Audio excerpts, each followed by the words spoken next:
getting towards the brass tacks version of what this thing may be, because I've heard a lot about it since I've been here, but even before that, the conversations about, education and choice and the whole 9 yards, and coming from a state in Arizona where they tried choice, they did it, they just didn't do it very well.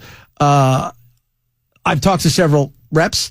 Seems to be like you've got it down, and you're the one who's the leader of this.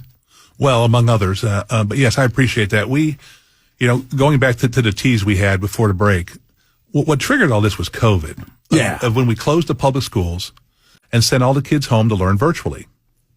And you had the moms and dads sitting around, and they started hearing what some of these teachers were teaching the kids in public school. And the number of emails I received as a legislator was overwhelming, of people complaining about what was being taught to their kids. Or not taught. I forget that too. Or not taught, we leave out a lot. Well, we only have so much time with the children every day, and you've got to be focused on what they're supposed to learn: reading, writing, arithmetic, history, right? Very simple. And we weren't doing that. And so the system got exposed. The left with COVID never expected that would have happened. And it did. And so you had moms and dads from every walk of life were saying to us, we have to fix this. And in Tennessee, since COVID, we've been working on this in education. We passed a Literacy Act, where we've gone back to phonics education on how we're going to teach kids how to read. We've passed discipline bills on giving teachers more power and authority in their classroom to remove repetitively disruptive students. We've passed bills on what we're going to teach and what we're not going to teach kids in public schools. We've passed bills keeping boys out of girls' sports, boys out of girls' bathrooms, and boys out of girls' locker rooms. Yeah. We've gone back to the basics of education in Tennessee. Now we're starting to see those bills and policies come to fruition in better test scores. But boy, we're not even close to where we need to be. No, we're not. One of the last things we need to do, and there's only two bills we pass in Nashville. We pass bills that make government stronger and bills that make people stronger. School choice makes people, parents, stronger. Absolutely. And that's the premise behind this bill is, let's empower parents who are supposed to know what's best for their kids, give them the opportunity to choose the best avenue for education, because one of the keys to unlocking poverty is education. Yeah. The better you can get these kids educated, the better opportunities they're going to have to choose what they want to do in life to be successful individuals in our society. When the left comes to you, because you're joking that the left hates me, they hate a lot of conservatives. What's their big complaint about this? It's always about the public school losing money. Yeah, it's all about money. Yeah. It's all about money and control. What they don't want to happen is they don't want to lose control of the system. They want to keep control of the system, be able to teach what they want to teach and how they want to teach it. I think the teachers want to do what's best for the kids. Yeah. But they're pushed in a direction that really most of them don't want to do. I've yet to meet a teacher that says, I hope all my kids fail. Never met one. No. They want what's best for those kids. And what we have to do is we have to reverse engineer the problem, right?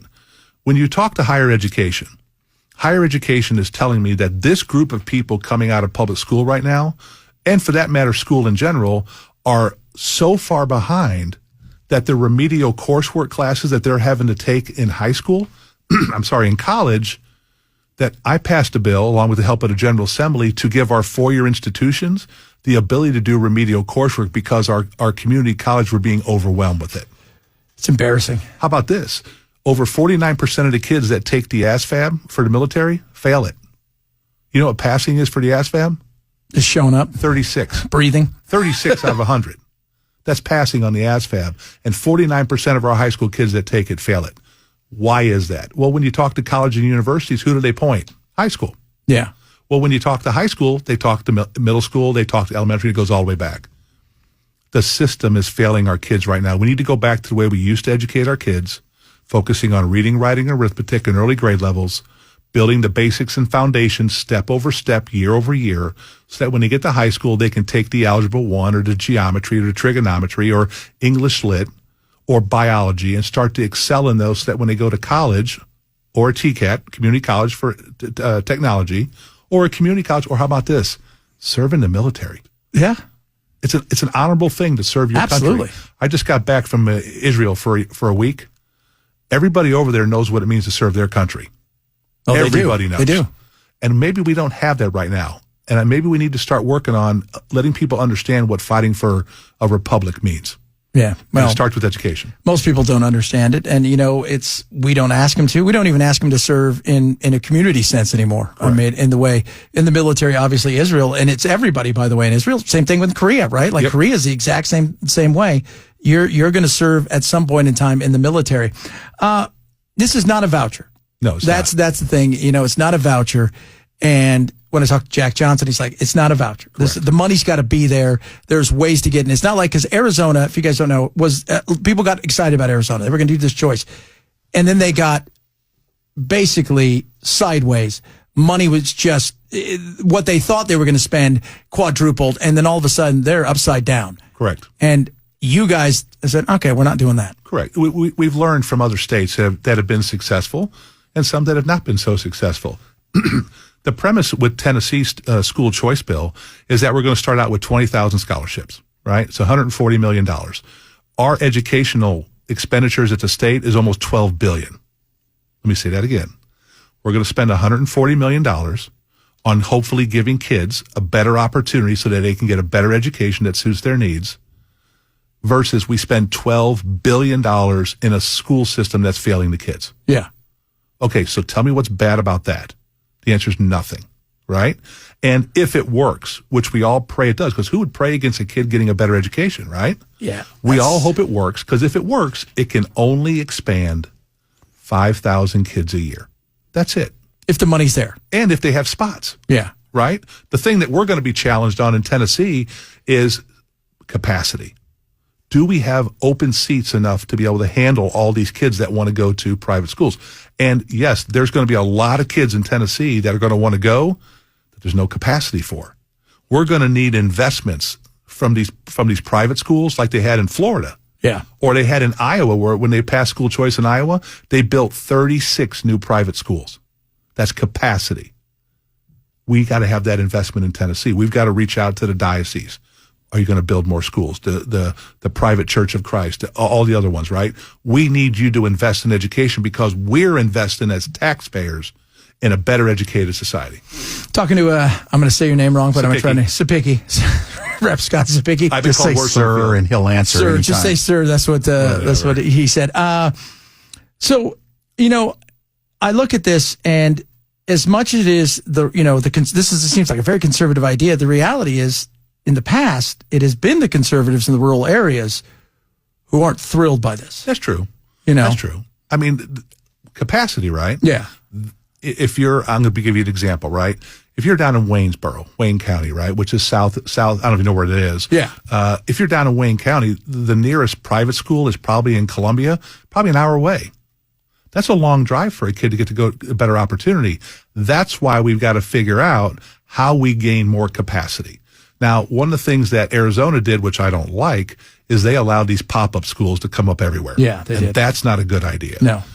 But we need to work through the language to figure out how we can expand capacity rapidly without letting it get out of control, with putting some parameters on it that we know that if Chad's going to have Chad's School of Education, it's quality. Yeah. Well, and that was you saw a lot of that where people were having stuff pop up, and it just magically happened to be like $8,000, which is what you were going to get. Shocker. The only people, and I was telling you, most of the people that used it in Arizona and a lot of places that failed were people already in private school. Correct. They just were, okay, I'm paying $20,000, I got a free $8,000, that kind of thing. And I like what they're, what we're doing here, because you got to have the money there first and foremost. Right. And, it's not for everybody. Because right. So if somebody wants to apply, like walk somebody through a step, that's the big thing. Because okay, that sounds great, Scott, but how do I apply? If I'm unhappy with my kid's education at this school, I want choice. How do they get this? So in theory, I'm kind of speculating on this, but in theory, what'll happen is you'll have a portal that will open. Unlike the transfer portal that never closes, we'll have a portal that'll open up of the ability to send an application into the state saying, hey, I want to take advantage of this school choice. There's going to be some parameters in the bill. I won't get into the minutia right now, but there's some parameters in the bill based off of economic status, who goes to the front of the line, have to be enrolled in a public school already, things like that, to set the the premise of the bill is to help kids in failing schools. Yeah. Not just to do a dump of money into private schools. That's not the premise of the bill. And we're working with the governor's office on that to try to get the language right. But you'll apply, and based off of your economic situation, you're either going to go to the front or you're going to have to wait a little bit. But we have 20,000 scholarships. The first 10 are for economically disadvantaged. The second 10 are for anybody. Okay. So everybody's going to have an opportunity to this. Now, we don't have the capacity right now to bump that up to 30, 40, 50, 60,000 kids because, like I said, we need more investment in private schools in Tennessee to build more capacity. Most of the private schools you're going to see, especially in Williamson County, Murray County, most of these are on waiting lists already. Yeah. So we've got to figure out how we're going to overcome those challenges. And that's where we need the investment. That's where I believe Governor Lee is probably going to go all in, talking to these entities saying, hey, we've passed this bill. We need you to invest in education. We need to expand school choice. Now, a lot of people you're going to hear is, well, the $7,000 doesn't cover the cost of the tuition. It doesn't. Some cases it does. Yeah. In most cases it doesn't, but here's the way it works. Let's say tuition is $15,000. Well, if you qualify for school choice, you're going to get 7 of that 15, which leaves 8, correct? Yes. Well, that family now can apply for financial aid. And let's say they get half, right? So now you're down to $4,000. Some families will say, I'll take that. Yeah, absolutely. To have a better shot. They're a better shot for the kid. Right? There are ways that some parents could have their kids through their economic situation that may get to attend through a scholarship plus the school choice, and it costs the kid nothing. We have to argue this on policy. Is the policy set forth that's going to benefit these kids? Is it going to benefit it even more as society on the back end? I'll argue with this on you right now if you want to. Let's do it. Because of the educational system we have right now, we have drug addiction, alcoholism, teen pregnancy, gang violence, and incarceration. Do you know we have more Tennesseans incarcerated right now than we ever had in the past? It's insane. We need to break that. And what breaks it? Do you know how many PhDs we have in prison? Not a lot. Not many. And if they are, a guy like Bernie Madoff, he thought he was smart enough to beat the system. We need better educated people. They scan, they test every person that comes into the state penitentiary for literacy. Women read on a 3rd grade level, men read on a 1st grade level. Yep. Whose fault is that, Chad? Well, first of all, it's a lot of things. It's the system. I think it's also, we could talk about fathers. We were just talking about that. Fathers, there's no fathers in homes. I mean, there's so many things to go into that. But when you talk to teachers, because they're the ones who have to implement all this, they're the ones who have to go through this, and they're the ones who, for lack of a better term, take the brunt of it from the parents when they see all of this stuff that's going on in the schools, and they're teaching something they've been given. What is their feeling on this? Off the record or on the record? Both. When they're towing the company line, they don't like it. When they're not towing the company line and are being honest with me, they understand why we're doing it. Now, you realize the way the bill's written right now, this isn't going to adversely financially affect any public school. Yeah. And it's not. No. So that argument is a bold-faced lie if they try to make it. But here, think about this. Let's say one school loses 30 kids from one classroom, right? So that teacher who was teaching those kids, in normally elementary schools, you probably have 2, sometimes maybe 3 elementary classrooms, right? Let's say you got 2. That one teacher loses all 30 kids to school choice. Now, number one, hopefully they're going to get a better shot. Yes. So everybody should be happy with that. But one of the arguments that public education system makes to us all the time is we need smaller classrooms. Well, let's do the math. If I have 2 classrooms, each of 30 kids, 1 and 2 teachers, if I lose 30 from one classroom, now I have 2 classrooms of 15. Well, now they get to have the grand experiment, right? Because they're financially whole. Yeah. Is 15 kids in a classroom going to get me better educational results? I'd like to find out, wouldn't you? Well, I think we might. Find it out. It's a very nuanced issue here, and it's something that I believe the people of Tennessee, if you've listened to the leaders talk about this is overwhelming support of the people. Yeah. The people want to have choice. Remember, I originally started this. I run 2 kinds of bills, one that gives government power and one that gives people power. And this is a bill that's going to give people and individuals power over their education. I think that's a very great thing. Stick through the next segment. Segment before you have to get here. Rep. Scott Cepicky is here with us. We're going to talk a little bit more about education. It is the Chad Benson Show. It's Super Talk 99.7. Super Talking. Everything is top heavy. Scott Cepicky is with us. Talking a lot of stuff. We were talking a little football earlier, right? Kid went to a big thing. Talking about you playing in the NFL. That was also cool. That's pretty cool. That's kind of cool beans. I mean, I like that. I mean, you can always say it, right? Something to put on your Wikipedia. Did you do it? No. As we get into education, we're talking about you got a lot of stuff. The cell phone thing. Man, watching schools that have implemented this across the country and teachers saying the same thing. Yes, the grades are coming up. Yes, the scores are coming up. But what is really happening is a different kind of education, which is kids are talking to each other, because that is a lost art. You know, kids are communicating. Their heads aren't down when they're walking down the halls. Everybody smiled. The stress seems to be off kids. That is a big deal. It is. One of the problems we have is the loss of control in the classroom by the teachers, right? Yeah. Kids on their cell phones during class instructional time, which is their most vital time to be learning, is when the teacher is teaching, right? Focusing on what the teacher said. I'm an old football coach, right? And whenever I had the huddle, if I can't see your eyes, I know you're not listening to me. Yeah. In education, it's the same thing. These teachers need to see these students' eyes, that they're locked in and paying attention. Well, if you got your cell phone in your hand and you're texting your buddy next to you, or you're looking on Facebook or Instagram or Snapchat, you're not learning.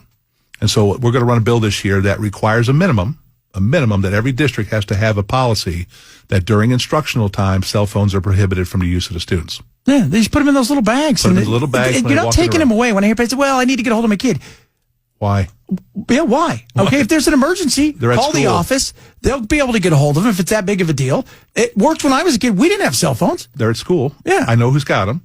Yeah. Right? And if you put them in the pouches, if something happens, they can get to them. Right? That's it. Yeah. And we've got to get them out of their hands. I think you're going to see a bill this year. I ran a bill last year about how we're going to deliver mathematics. Remember, I told you we changed about English language arts going back to phonics, right? Yeah. We know that works. I ran a bill last year about how we're going to teach mathematics. We'll get a report from the department on that, about how we're going to implement that. And then the one we're going to run this year is about teacher evaluations. We have a thing in Tennessee called TVAS. I can't explain to you how it actually works. It's so convoluted and complicated. Our teacher evaluation system should be very cut and dry and simple. This is what we score. Here's how we evaluate you as a successful teacher. We're going to use the Department of Education. They're going to put together some committees made up of Tennessee teachers, principals, maybe some administrators, and also some experts in the field. And not only look at what works best in Tennessee, but how about this? What's working best in other states? Yeah. We don't have to reinvent the wheel here. No. Let's look at something that we know is good and works and gives us the information we want to know that, hey, as a parent, you have a level 5 teacher that's teaching your kid. Or you have a level 1 that's going to need extra Or you help. have a teacher. Or you have a teacher. Which is a big thing you and I were talking about, the shortage of teachers. Just nobody wants to gig. But we're close. I'm telling you, I've been up there for 6 years.